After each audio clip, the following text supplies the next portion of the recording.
हाँ सर, आ रही है, आवाज आ रही है। आपको मेरी आवाज आ रही है? आवाज आ रही है मेरी? हाँ, आ रही है आपकी आवाज। तो हम स्टार्ट करें फिर। हाँ हाँ। तो नमस्कार दोस्तों, स्वागत है आपका हमारी खास कार्यक्रम किताब पे चर्चा मूल के साथ में। मैं अनमोल दुबे, आप देख रहे हैं लुक मीडिया। दोस्तों, आज हमारे साथ एक ऐसा शख्स हमारे साथ कार्यक्रम में मौजूद है जो नई वाली हिंदी के सिरमौर है। नई वाली हिंदी में अगर कुछ नाम गिने जाए तो उनमें शीर्ष पे जो व्यक्ति आते हैं, आज वही हमारे साथ हैं। आज हमारे साथ हैं सत्यव्यास जी।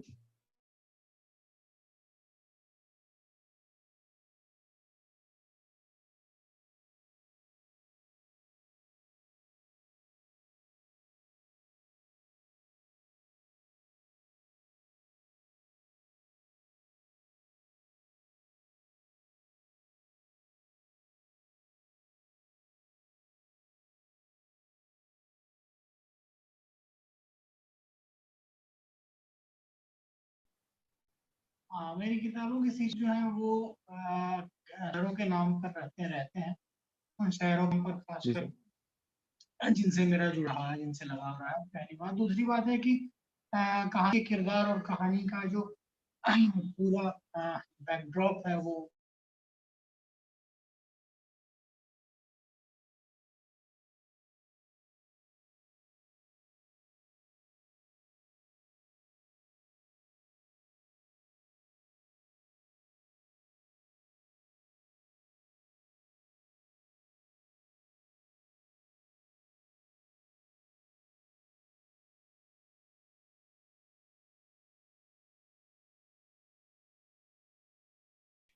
लाना चाह रहा था चीजों को कि वो सिहरन और डर वाली बात है, और कोलकाता तो चूंकि मेरी कहानी का ड्रॉप था, इस वजह से जी। जी सर। सर एक चीज और, अगर हम देखें इस आपकी किताबों के साथ, अगर हम 84 को छोड़ दें तो चाहे दिल्ली दरबार हो या बनारस टॉकीज हो या फिर आपकी बागी बलिया हो या फिर ये उफ कोलकाता हो, तो आपके अधिकतर कहानियों के जो नाम होते हैं, जो टाइटल होते हैं, वो शहर के नाम के पीछे होते हैं। आप भी अभी बता रहे थे कि शहर के नाम के पीछे होते हैं। तो इसके पीछे क्या कहानी होती है? क्यों आप ऐसा रखते हैं कि शहर के पीछे शहर के नाम आपके किताब के टाइटल होते हैं? शुरुआत में कुछ ऐसी बात नहीं कि शायद नाम पे ही अ, किताबों के नाम रहेंगे। शुरुआत में तो इनफैक्ट ये भी क्लियर नहीं था कि पहली किताब के बाद दूसरी किताब भी लिखी जाएगी। तो यह बिल्कुल क्या कुछ प्लान नहीं। शुरुआत के दिन पहली किताब जो थी वो बनारस टॉकीज थी, जैसा आप सब जानते हो। और बनारस की बीएचयू की कहानी थी। बीएचयू से संबंधित कोई बहुत अच्छा नाम मुझे नहीं मिल पा रहा था तब सोचने पर। और मुझे लगा कि बीएचयू का नाम रख देना या बीएचयू केवल यूनिवर्सिटी की बात रख देना, वो उसके जो पाठक है उस काफी रेस्ट्रिक्ट कर। बनारस चूंकि एक साहित्यिक दरिया है, वहाँ से कई साहित्यकार किताबें, और मैं कहता हूँ, ये कहता क्या ही रहा हूँ कि वो साहित्य का दरिया है। तो वो नाम मैंने चुना, बनारस की। बनारस लोगों ने पसंद की, बहुत बहुत बहुत ज्यादा पसंद की बनारस को। उसके बाद फिर जो किताबें आई तो एक दूसरी किताब के वक्त भी ऐसा नहीं था कि नाम से शहर का ही नाम रखना है। दूसरी किताब जो दिल्ली दरबार आई वो दिल्ली छोटे शहर से पढ़ाई करने दिल्ली गए लड़कों की अपनी संघर्ष गाथा। तो वो बेसिक उसका नाम दिल्ली दरबार रखा है। दूसरी किताब लिख दी और दोनों ही किताबें सफल रही। तो मुझे लगा कि ये एक अच्छा मेरा ट्रेडमार्क हो सकता है कि अगर अपनी किताबों के नाम शहर के नाम पर रखूं, क्योंकि शहर मेरी किताबों में एक पार्ट रहता है, एक अवयव रहता है, किसी न किसी तरह से कहानी से जुड़ा रहता है। इस जी वजह सर। से मेरी किताबों में मेरे उपन्यासों का नाम जो है वो शहरों के नाम पर है। ये जरूर है 84 में भी कोशिश ये थी कि मैं व्यापारों के नाम को किसी तरह सम्मिलित करूं, लेकिन 84 के लिखने और उसके प्रकाशित होने के बीच वैसे ही काफी ज्यादा विलम्ब हो चुका था। उसके केवल मैं आपको बताऊं, कवर डिजाइन में कोई 6 से 8 महीने लगे थे। मैंने 8 से 10 तो आर्टिस्ट बदले थे तब। काम पसंद ही नहीं आ रहा था। तो कुछ बोकारो के साथ जुड़कर अच्छा नाम बनता हुआ मुझे तब नहीं लगा, इस वजह से 84 में नहीं है। अदरवाइज सारी किताबों में यही कारण है कि शहरों के नाम रहते हैं। जी, आपकी कहानी में एक चीज और देखी जाती है कि कवर आपकी जो डिजाइन होती है एकदम अलग स्टाइल्स होती है, और कोई भी किताब का जो कवर होता है और इतना सिंपल देखा जाता है, लेकिन आपकी जो किताब कवर होती है एकदम यूनिक होते हैं, जो आप कह रहे थे कि 4 से 6 महीने लगा देते हैं, तो ये चीज हमेशा देखने को मिलती है कि एक यूनिक सा कवर आता है। सर मैं मेरा मतलब एक उसमें क्वेश्चन भी इसके साथ। अपना जी जी जी सर। जी जी आप नहीं कंप्लीट कीजिए सवाल पहले करें। बात। सर मेरा सवाल ये था अगला कि जैसे कि आपने बनारस हो गया, दिल्ली हो गया, और हमारे इसके अलावा बलिया हो गया, कोलकाता हो गया, अब इन शहरों के बाद आपका किस शहर पे नंबर है?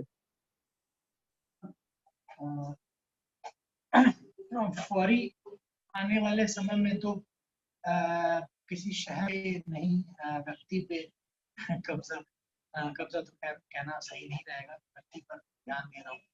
तो मीना कुमारी की एक बायोग्राफी है जो काफी दिनों से विलंबित है, वो आई, वो किताब आएगी। एक हिस्टोरिकल फिक्शन सोच रहा हूँ, जो भी लिख के काफी दिनों से और उस पर काम नहीं हो पाया था।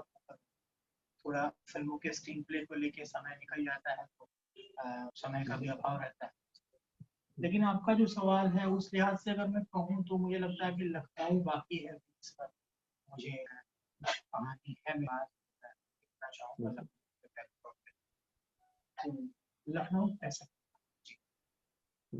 सर एक फिल्म प्ले की आपने जैसी बात कही, तो जैसे कि आपकी जो किताब है उनके ऊपर फिल्म आनी है, बनारस टॉकीज पे फिल्म आनी है, तो लगभग ये फिल्म कब तक दर्शकों के बीच में आ जाएगी, कब तक हम लोगों को देखने के लिए मिलेगी?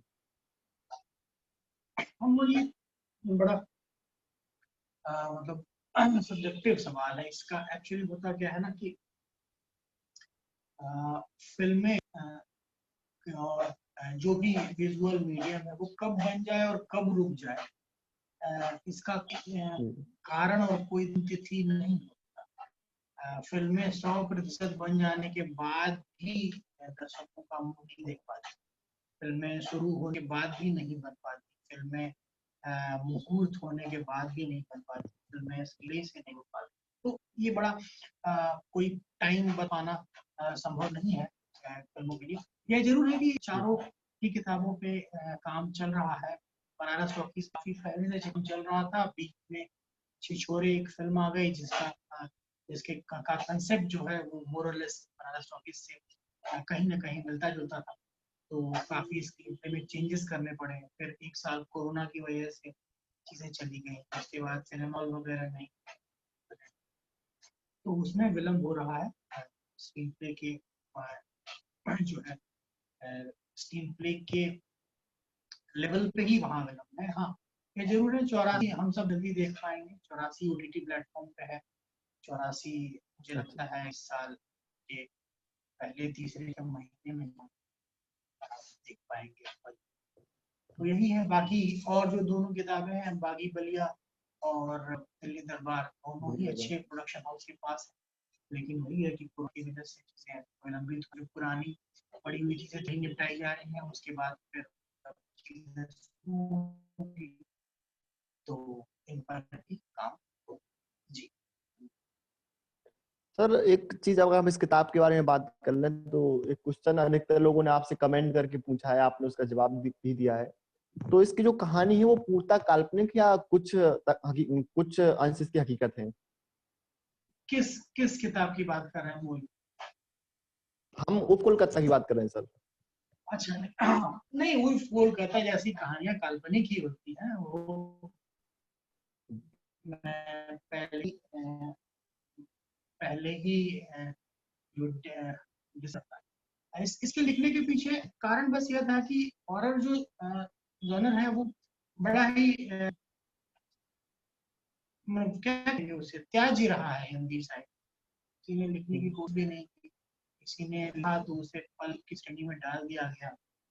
और यह भी जरूर है कि जो हॉरर में लेखन हुआ वो पल्प की श्रेणी में जाने के लिए भी बाद में हुआ, कि उस तरह का ही लेखन किया जाए कि लोग केवल फौरी पढ़ें और छोड़ दें उस तरह का लेखन। तो यह कारण था, की वजह से हॉरर की तरफ हॉरर लेखा तरफ भी मैंने इजाजत नहीं। दूसरी बात है कि नई वाली हिंदी पर एक जो अभियोग या लांछन जो है वो ये लगता रहता है कि हम एक्सपेरिमेंट नहीं करते, हम अलग अलग कहानियां नहीं लाते। जबकि अगर आप वे में देखेंगे तो 4 या 5 या 6 या मेरे साथी लेखक हैं, उन लोगों ने अपनी या 4 या 5 किताबों में ही जितना ज्यादा एक्सपेरिमेंट किया है अपनी लेखनी के साथ, वो मुझे पिछले 10-20 साल में देख। तो ये भी रीजन रहा कि मैंने इसको लिखा। और ये पूरी तरह काल्पनिक है। इसमें जो इंसिडेंट्स हैं वो कहीं ना कुछ ऐसे रहे हैं जो कभी मैंने सुने या कभी किसी ने सुना है या कभी मेरे साथ भी दूर दराज में घटित हुए, जो बिल्कुल इसी तरह घटित नहीं हुए, लेकिन हाँ उसमें मैंने अपने कल्पना का कोट मिलाकर और लेखन क्रिएट किया। बाकी यह कहानी आप मान सकते हैं, बाकी मेरी कहानियों के बिल्कुल उलट पूर्णतः काल्पनिक। वरना आपकी कहानियों में अधिकतर देखा जाता है कि कुछ ना कुछ हकीकत से जुड़ी होती है और जो देखा जाता है। लेकिन एक क्वेश्चन अधिकतर लोगों ने आपसे पूछा है फेसबुक पे, तो मैंने सोचा आपसे पूछ लूं कि काल्पनिक वाला। इसके अलावा सर एक क्वेश्चन और मेरे दिमाग में था, जो आपने इसमें कहानी में भूतों के बारे में और उनसे जुड़ी जो जानकारियां दी हैं, बहुत ही एकदम से यूनिक सी जानकारियां हैं। सर इस जानकारी, इतनी सारी जानकारी आपको कहाँ से मिली इसके लिए? कोई उदाहरण देकर आए मुझे अनमोल, क्या किस बाबत आप क्या सर? क्या सर? कोई सुन नहीं पाया उदाहरण सर। देकर बताएं किस बाबत ये कहना। जैसे कि सर इस किताब में कई बार अपन लोग इसमें जैसे कि देखते हैं, जो जब वो लोग उसको एक पता चलता है कि नैना जोगिन एक नाम की जो साया है, उसे वो लोग मुक्त कराना चाहते हैं, तो लोग जिस प्रकार से इसमें चीजें देखते हैं कि कैसे वो पता करते हैं कि कौन है और कैसे से मुक्त कराना है, तो ये सब चीजें जानकारी जो भूतों के बारे में थी, और कई सारे आपने भूतों के बारे में बताया कि सुन नहीं पाया था। मैं तो जो आपने समझ गया भूतों, तो मैं एक्चुअली भूतों उर्दू में कंफ्यूज कर गया था।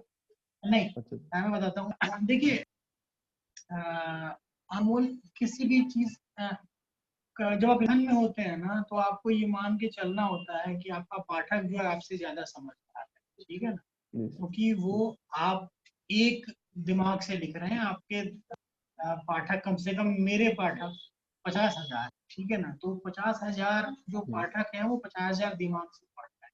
तो यह तो बिल्कुल माना नहीं जा सकता कि आप कुछ गलत, कुछ बनावटी और बेसिर पैर लिख के और निकल जाएंगे। अब वह संभव नहीं है।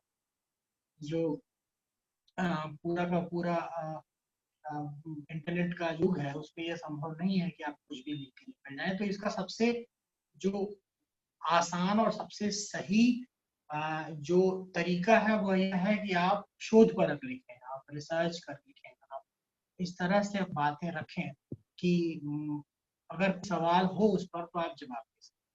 तो मैं अपनी किताबों के साथ रखता हूँ, मैंने इस किताब के साथ भी किया। मुझे लगता है कि R.L. साइन एक लेखक है कि 90-100 किताबें हैं गूज़बम्प सीरीज की, उसकी कुछ किताबें मैंने रिसर्च पर पढ़ी। मैंने 18th 9th सेंचुरी की जो रिचुअल्स थे, क्या होता है, क्यों कहा जाता है कि इस तरह की बातें होती हैं, वो पढ़ा मैंने। पोस्ट वर्ल्ड करके इंसाइक्लोपीडिया कोशिश की पढ़ने की।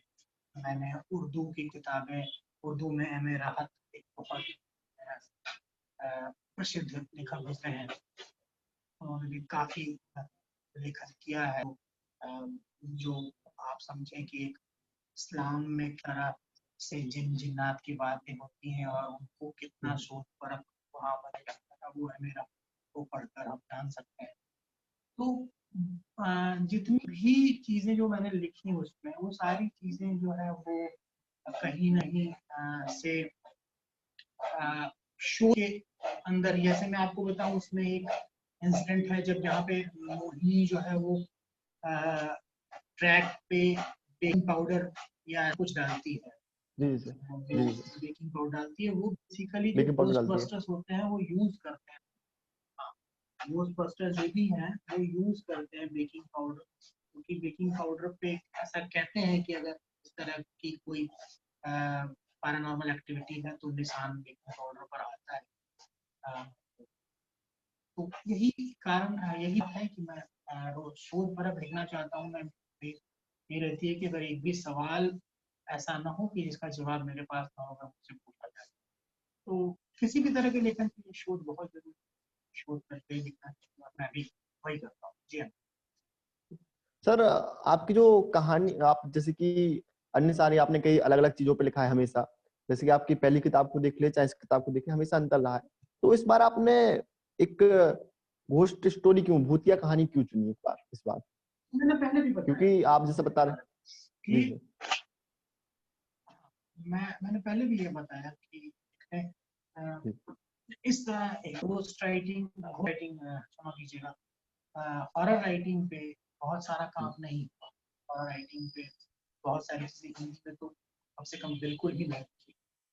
तो मेरी सोच ये थी कि अ, यह एक शुरुआत करके देखा जाए कि क्या हॉरर राइटिंग को साहित्य समाज अपनाता है, और अगर नहीं भी अपनाता है तो मैं खुद के लिए चैलेंजेस बनाता रहता हूँ। मैं खुद के लिए बनाता रहता हूँ मैं और क्या लिखूं, सफल होना असफल होना, पढ़ा जाना नहीं पढ़ा जाना, लोगों द्वारा प्रशंसा या लोगों से प्राप्त निराशा, वो बिल्कुल दीगर बात है। मैं कम से कम खुद को यह जरूर बताना चाहता हूँ कि मैंने कोशिश की और मैंने आगे बढ़कर कोशिश की, मैंने कुछ नया करने की कोशिश की।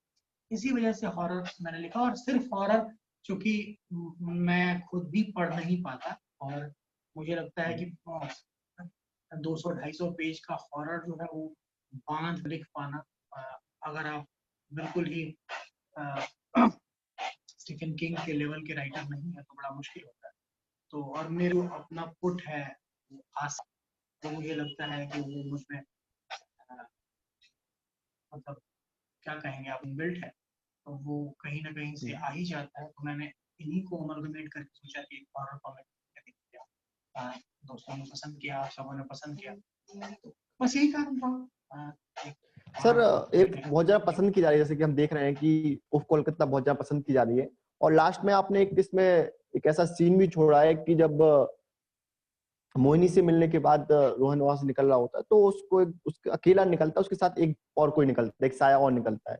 तो इसका अगला पार्ट भी क्या आप लाएंगे, इसके बारे में कुछ बताइए। अनमोल, मोहिनी को मेरी जो मंशा है वो मोहिनी को एज ए कैरेक्टर बिल्ड नहीं की है। मैं अगर लिख पाया तो मैं मोहिनी को सीरीज में लाना चाहता हूँ कि मोहिनी केवल ये किताब नहीं, और केवल 2 नहीं, अगर पसंद करें लोग तो मैं मोहिनी को एज ए कैरेक्टर डेवलप करना चाहता हूँ। जहाँ जहाँ भी घोस्ट बस्टिंग, जहाँ भी इस तरह बातें निकले कि वहाँ मतलब इस तरह की कोई भी नॉर्मल एक्टिविटी हो, वहाँ पर मोहिनी जाए और चीज़ों को क्लियर करे। तो इसी सोच के साथ मैंने लिखी थी, और चूंकि मैं यह भी ध्यान रखते हुए लिखता हूँ कि कहानी इतनी बड़ी, इतनी लंबी ना हो जाए कि जिसकी वजह से मेरे पाठकों को ज़्यादा मूल्य देना पड़े। कहानी बहुत विस्तृत होती जा रही थी, मुझे लगा कि अगर मैं पूरी कहानी लिखता हूँ तो 500 से ऊपर पेजेस में चली जाएगी। 500 से ऊपर पेज की किताब ना मैं खुद पढ़ पाता हूँ, ना किसी को रिकमेंड करता हूँ, ये मेरे ऑब्जर्वेशन हो सकते हैं। तो इस वजह से मैंने उसको एक ऐसी जगह पे खत्म किया जहाँ आपको यह भी लगे कि कहानी पूरी है और आपको यह भी लगे कि कहानी बाकी। तो इसी सोच के साथ अगर सब कुछ ठीक रहा और सब कुछ बढ़िया रहा तो मैं न सिर्फ दूसरा भाग लिखूंगा, कोशिश ये करूंगा कि मैं मोहिनी को कैरेक्टर ले। सर एक क्वेश्चन मेरे दिमाग में अधिकतर आता है जब भी आपकी किताब पढ़ता हूँ, चाहे मैंने बनारस टॉकीज पढ़ी हो या फिर चाहे दिल्ली दरबार पढ़ी हो, चाहे इसको पढ़ा हो, तो एक क्वेश्चन आता है कि आप अधिकतर आपकी कहानी में कुछ चीजें मुझे कॉमन दिखती हैं। एक चीज तो ये होती है कि दोस्तों की एक टोली होती है, दोस्तों का एक ग्रुप होता है हमेशा कहानी में। दूसरा क्या होता है कि उर्दू के शब्दों का आप प्रयोग बहुत अच्छे से करते हैं। तो ये दोस्तों की जो ग्रुप वाला वो कॉन्सेप्ट है, इसके पीछे क्या कारण है, इसकी क्या कहानी रही है सर इसके पीछे? एक तरह आप उनके ग्रुप बना के कहानी में डालते हैं।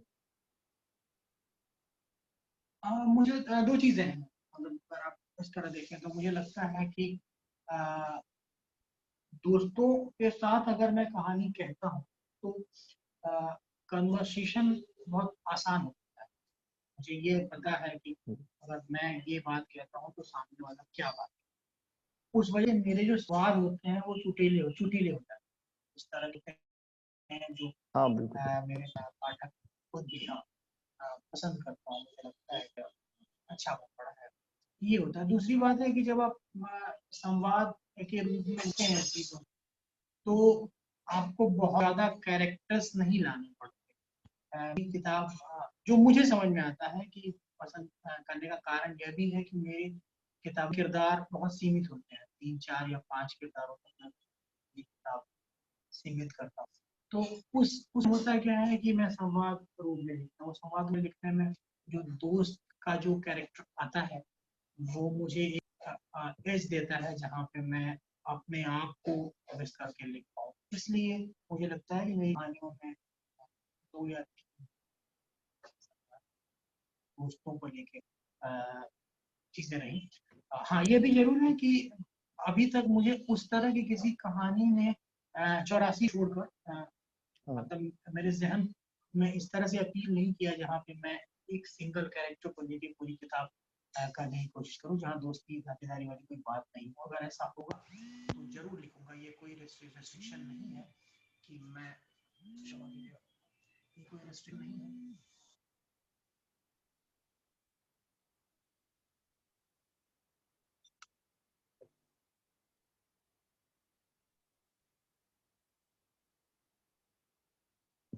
लगता है सर हेलो, कहने से। हाँ, सुन पा रहे हैं आप मुझे? जी जी सर सुन पा रहा हूँ।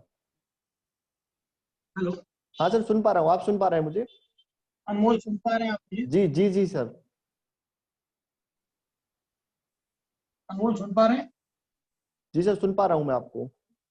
जी जी सर सुन पा रहा हूँ आपको, मैं सुन पा रहा मेरी हूँ। आवाज आ रही है अनमोल को?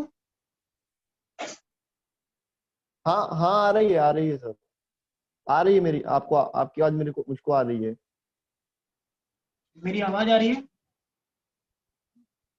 हाँ सर आ रही है, आवाज आ रही है, आ रही है। मेरी आवाज आपको आ रही है?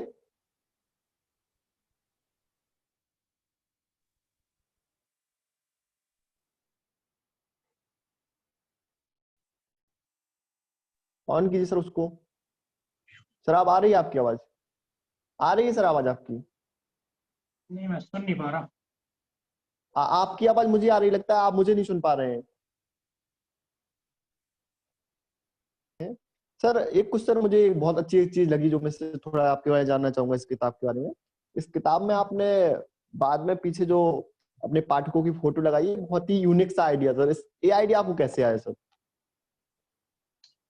कुछ ना कुछ सोचता रहता हूँ, मतलब जैसे किताब को लिख देने के बाद जो प्रमोशन आइडियाज आते हैं उसमें ये रहता है कि सबसे पहले शुरुआत इस तरह से करते हैं कि जीरो बजट पे क्या किया जा सकता है, कि जहाँ कुछ पैसा ना लगे और चीजें प्रमोट की जाए।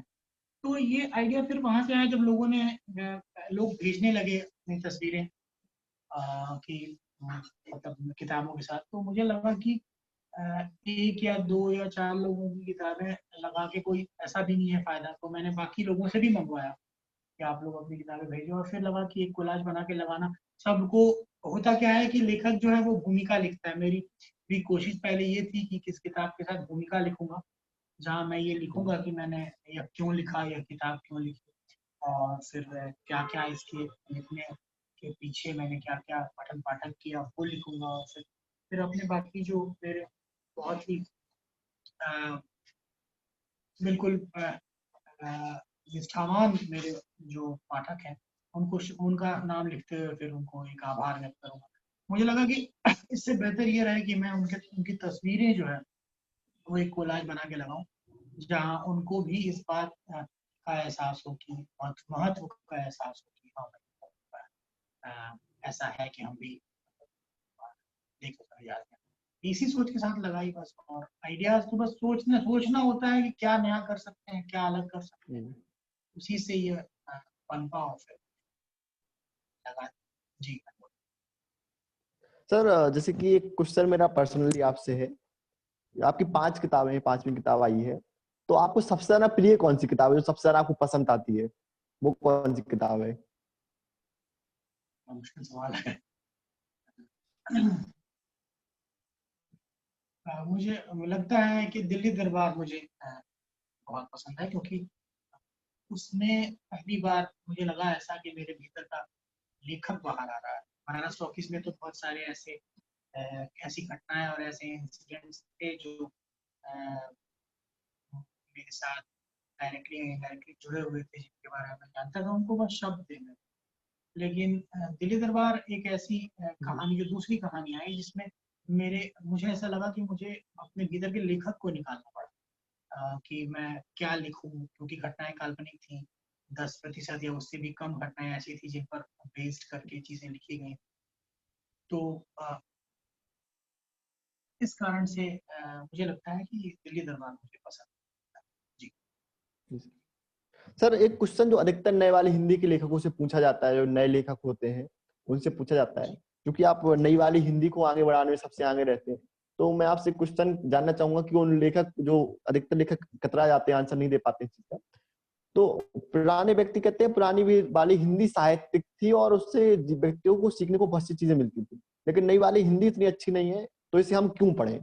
तो सर इसका आंसर आप क्या देना चाहेंगे लोगों को कि नई वाली हिंदी व्यक्ति क्यों पढ़े?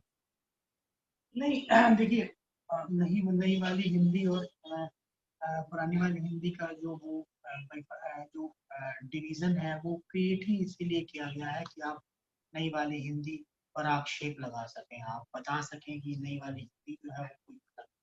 दरअसल नई वाली हिंदी को नई वाली हिंदी नहीं कहना चाहिए, उसको यही वाली हिंदी कहना चाहिए। यही हिंदी है जो सस्टेन करे, यही हिंदी है जो आगे चले। और अब मैं आपके सवाल पर आता हूँ। देखिए, साहित्य जो है ना, जिसको भी साहित्यिक भाषा या गंभीर भाषा कहा जा रहा है, वो दरअसल कोई एक भाषा है नहीं, वो दरअसल एक कोई धारा भी नहीं है। आप अगर देखेंगे 1930-31 के आसपास को जो लोकप्रिय लेखन हो रहा था, उसके बरक्स जो गंभीर लेखन होता था, उसमें लोकप्रिय लेखकों को कहा जाता था कि ये जो है वो हल्का लेखन करते हैं। लेकिन 1930 के लोकप्रिय लेखकों को जब आप आज देखेंगे, तो आपको लगेगा कि आज के जो तथाकथित गंभीर लेखक हैं, वो उस समय के लोकप्रिय लेखकों के आसपास भी नहीं लिखे, जो हिंदी और जिस तरह की हिंदी वो लिखा करते। यही 40, 50, 60, 70 में भी चलता रहा कि दोनों तरफ लेखक जरूर थे, जिसे गंभीर और अगर आप कहें कि लोकप्रिय लेखकों को बांटा गया या बांट कर रखा गया, इसकी कारण। तो बात यही है यहाँ पर कि गंभीर और लोकप्रिय लेखन कोई अलग अलग लेखन नहीं है। गंभीर और लोकप्रिय लेखन दोनों ही अपने समय को बताता हुआ लेखन है। गंभीर और लोकप्रिय लेखन दोनों ही बस उस चीज को बताता है जो आपके समय में घटित है। आप लोकप्रिय लेखन जो है या नई वाली हिंदी जो आप जिसे आप और हम कहते हैं, वो उस भाषा में उस धारा में कहता है, जो भाषा और धारा जो है हम बोलते बतियाते हैं। गंभीर लेखन उस भाषा और उस धारा में बातें करती हैं जो हम बोलते बतियाते हैं, जो शब्द हम छोड़ चुके हैं, जिनके बारे में जो हमारी डिक्शनरी में भी चीजें मर चुकी हैं, चीजों को रखते हुए जो बातें लिखी जाती हैं, कहा जा रहा है। तो बिल्कुल ऐसा नहीं है कि गंभीर लोकप्रिय लेखन या नई वाली हिंदी में कुछ गंभीर नहीं है। आप मेरी किताबें पढ़ कर देखें, आप उसमें से लेते क्या है महत्वपूर्ण है। आपको कुछ चीजें पसंद नहीं है, आप छोड़ दीजिए। बहुत बड़ी बड़ी किताबों में बहुत सारी किताबों में सारी चीजें अच्छी नहीं है।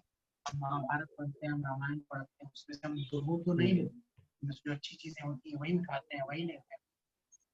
तो नई वाली हिंदी और पुरानी वाली हिंदी का जो झगड़ा है या बंटवारा केवल इसीलिए है कि जो लेखन लोकप्रिय हो रहा है, उसको जो लोग हाथों हाथ ले रहे हैं, उसको हम अलग दिखाएं, उसे हम बताएं कि नहीं, ये हमारे साथ में, ये आज से नहीं है। जैसे मैंने बताया कि अगर आप 1930 का लोकप्रिय लेखन देखेंगे, तो वो आज के गंभीर लेखन से कई गुना क्लिष्ट और कई गुना अच्छा था। अगर क्लिष्टता का कोई माप मान लिया जाए, तो 50, 60, 70, 80 के दशक में ही होता रहा। तो ये बेकार की बात है कि नई वाली हिंदी और गंभीर में कुछ जानने लायक नहीं, और पुरानी वाली सारा ज्ञान का भंडार है। आप क्या लेते हैं, आप क्या पढ़ते हैं, अनमोल? जी सर, सर अपना आप कीमती समय देने के लिए बहुत बहुत धन्यवाद। आपने अपने से बिजी शेड्यूल में इसका टाइम निकाला, इसके लिए आपको बहुत बहुत धन्यवाद। तो दोस्तों अगर आपने उप कोलकाता पढ़ ली है तो अच्छी बात है, जल्दी से इसकी समीक्षा कीजिए और सत्याव्यास सर और मुझे टैग कीजिए। अगर आपने उप कोलकाता नहीं पढ़ी है तो आज ही अमेजोन पे जाएं और उसे खरीदें, पढ़ें। आज के लिए इतना ही, बस देखते रहिए लुक मीडिया। धन्यवाद।